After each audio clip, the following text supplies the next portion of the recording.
ایک دفعہ کا ذکر ہے کہ ایک نوجوان اپنے گھوڑے پر سوار ایک گھنے جنگل سے گزر رہا تھا۔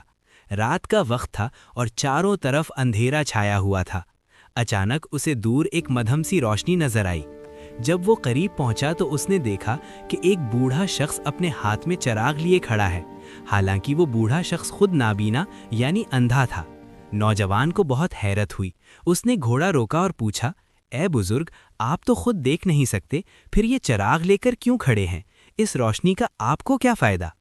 بوڑھا شخص دھیرے سے مسکرایا اور بولا، بیٹا، یہ چراغ میں نے اپنے لیے نہیں بلکہ تمہارے جیسے مسافروں کے لیے جلایا ہے، تاکہ اندھیرے میں تم کسی ٹھوکر سے بچ سکو اور تمہیں راستہ مل جائے۔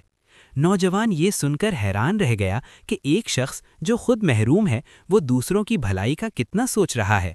بزرگ نے مزید کہا، یاد رکھو، انسان کی اصل زندگی وہی ہے جو دوسروں کے کام آئے۔ اگر میرا چراغ کسی ایک مسافر کو بھی صحیح راستہ دکھا دے تو میری بینائی کی کمی پوری ہو جاتی ہے۔ سبق: اسلام ہمیں سکھاتا ہے کہ بہترین انسان وہ ہے جو دوسروں کو نفع پہنچائے۔